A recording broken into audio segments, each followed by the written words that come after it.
It's time to check in and see how I did with the Big Book Summer Challenge. Stay tuned and find out, did I read off my TBR or did I go rogue?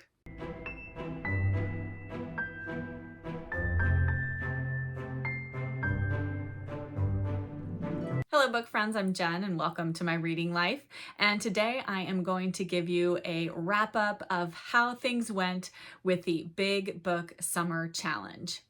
I will have a link to my original video that I posted back at the beginning of June all about Big Book Summer. It is hosted by Sue Jackson. Sue has both a YouTube channel and a book blog where you can participate in Big Book Summer, as well as a Goodreads group. Of course, the challenge is almost over at this point, but I'm sure she'll be hosting it again next year. And this is such a fun, easy challenge. There's only one parameter, and that is to read a book over 400 pages. That's it. That's all you have to do to participate. And Sue will be having a giveaway after Labor Day weekend, which is when the challenge ends. I thought since we are in the final week of August and I can for sure anticipate what I'm going to be finishing by the end of the month, that I would wrap up what I read. And the way I think I'm going to do this is I'm going to go through all of the books that I put on my TBR / pile of possibilities for Big Book Summer, and then we will compare that with what I actually read and see how I did. Did I stick to my TBR? Did I completely go off the page and do something entirely different? I don't know. We're about to find out. So let's dive into, first off, the TBR pile of possibilities that I shared back in June. I'm just going to go through these books very quickly, and then I will talk about the ones, if any, that I actually read over the summer. The first book that I picked for my TBR was The Shell Seekers by Rosamund Pilcher. And the next book was Firefly Summer by Maeve Binchy. The next three books are all part of a series, and this is the Chadwick Family Chronicles by Marcia Willett. The first book is Holding On. The second book is Looking Forward. And the third book is Winning Through. The next book on my TBR was Tana French's The Hunter. And finally, I picked Amor Towles's The Lincoln Highway. That was 7 books that I had on my TBR pile of possibilities, and now we are going to see what I actually read. I'm going to go through the books relatively in the order that I read them, though not entirely, but that is just to help keep me on track and make sure I don't miss anything. The first book that I read for Big Book Summer was The Lincoln Highway by Amor Towles. Check this one off the TBR pile of possibilities. I did actually read this. I ended up listening to this one on audio, which I think is a really wonderful way to read this book. There are different narrators for the different voices for the different sections in this novel. In this book, we're following 2 brothers. One of them has just been released from a juvenile detention center. He is going home to care for his brother after the death of his father. And when he gets home, he realizes that 2 other boys from the juvenile detention center have stowed away in the back of the warden's car and have arrived at his home. And then there is a road trip of a sort that happens thereafter. And the brothers have one agenda, the other 2 boys have another agenda, and you follow along with what happens to them. I enjoyed this book. It's not my favorite Amor Towles. I really got invested in the different boys' stories, but I didn't wholly enjoy how everything played out, and I felt a little let down at the end of it. And the road trip was not at all what I expected. I recommend this one if you are a big fan of Amor Towles. If you've never read Amor Towles before, though, please don't start with this one. Start with either Rules of Civility or The Gentleman in Moscow. He's a wonderful writer. This one was good, but not great for me. Then the next 2 books that I'm going to talk about are the first 2 books from the Chadwick Family Chronicles by Marcia Willett, and that is Looking Forward and Holding On.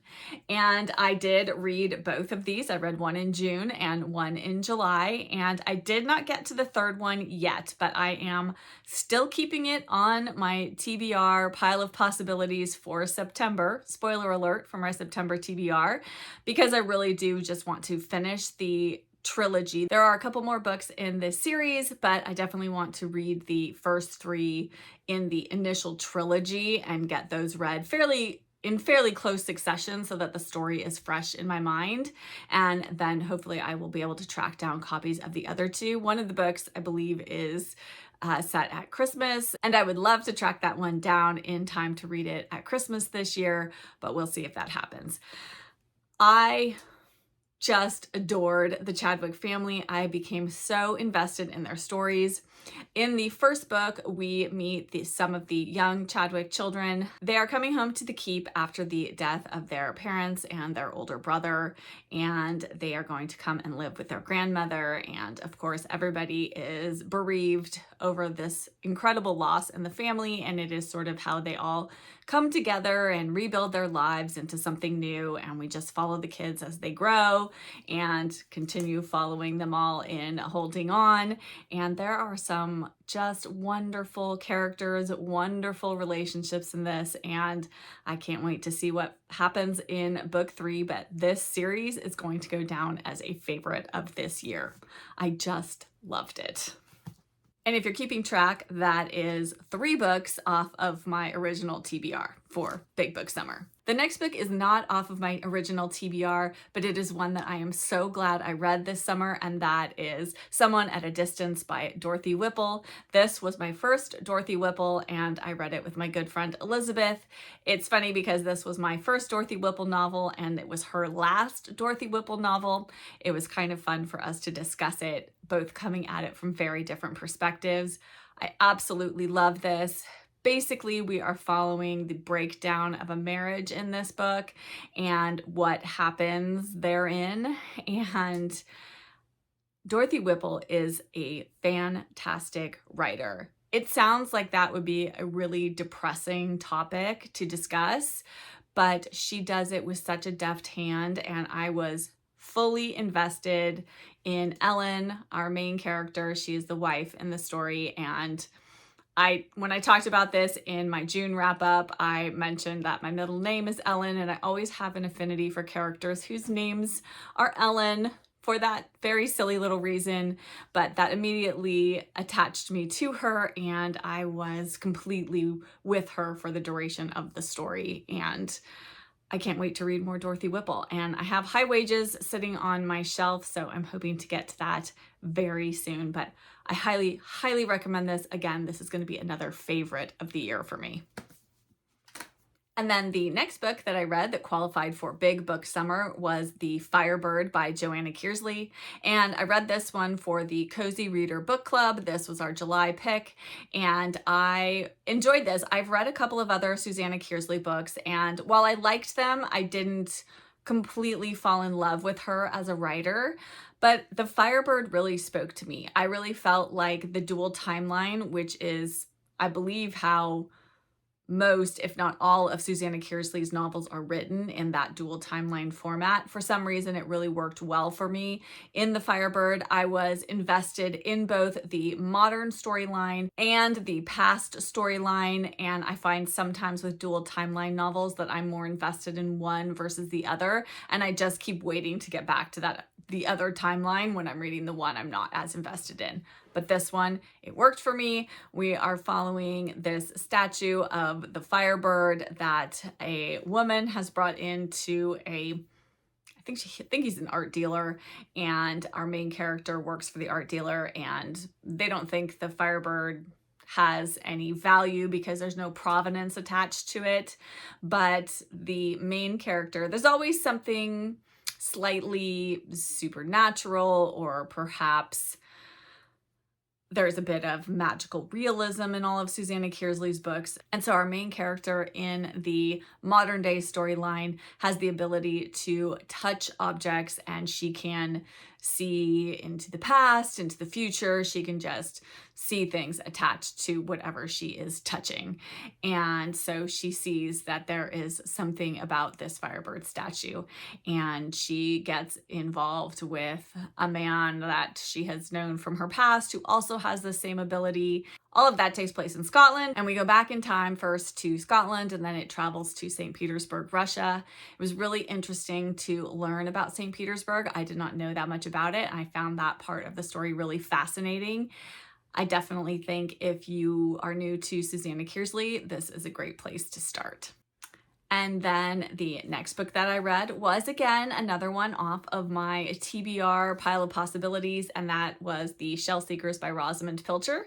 This was another selection for the Cozy Reader Book Club, and this was a reread for me. I adore this book. It is one of my very, very favorite books of all time, and I just adored it even more on my second read of it this time. I just flew through this book. It is really, really hard for me to put it down once I pick it up. I love Penelope Keeling, who is our main character, and I really love how Rosamund Pilcher develops the story in The Shell Seekers. We're going back and forth in time in Penelope's life, and she peels away the layers of this family like peeling an onion. And so we get more and more deeper into the story the more we peel back the layers of the different characters. And people that you may not like in the story, you do get to understand their motivations, even if you still don't like them that much at the end.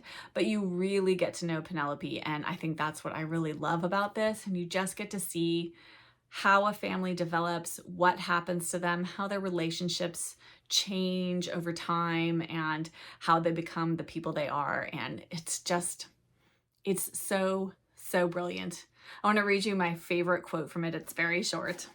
The quote is, "All of it was good in every sense of the word, and in this life nothing good is ever lost. It stays part of a person, becomes part of their character. So part of you goes everywhere with me, and part of me is yours forever." I just love that. Oh, this is like a hug in a book. If you've never read Rosamund Pilcher, you can't go wrong starting with The Shell Seekers. Fantastic.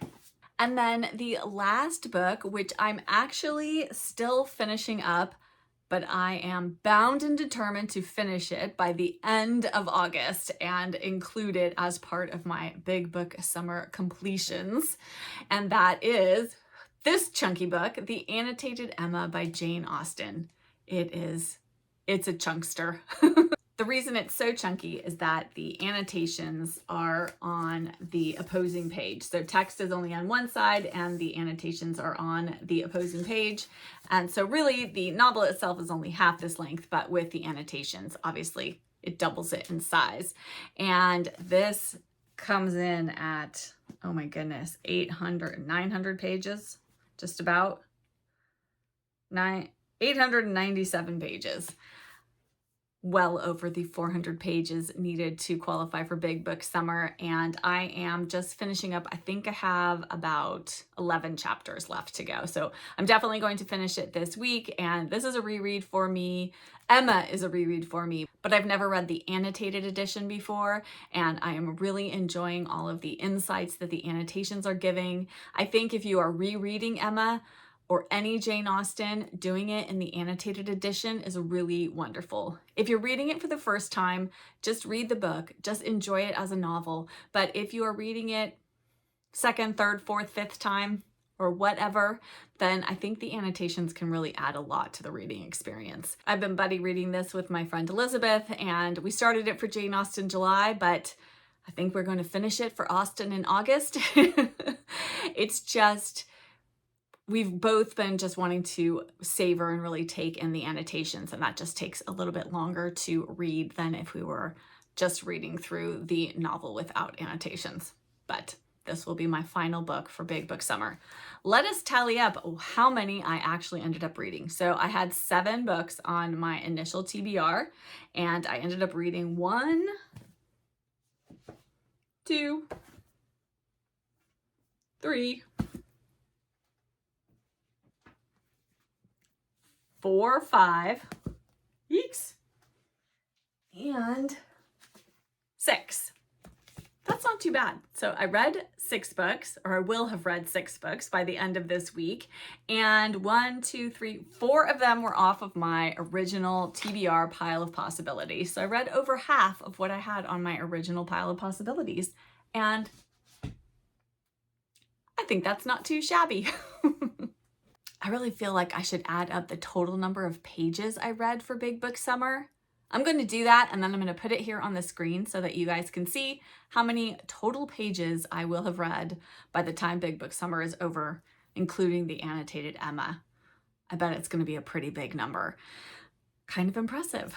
I really enjoyed participating in Big Book Summer for the very first time. Huge thank you to Sue for hosting such a fun and very easy, very laid back challenge. I will definitely participate next summer as well. I'm already thinking about what I could possibly put on my Big Book TBR for next year. I would love to hear from you in the comments. Did you participate in Big Book Summer this year? Or even if you didn't really officially participate, did you read any big books this summer? I'd love to hear what you read and anything else you'd like to chat about. As always, if you could give this video a like and hit that subscribe button if you aren't already subscribed, that would be fantastic. And I will be back with another video very soon. Bye.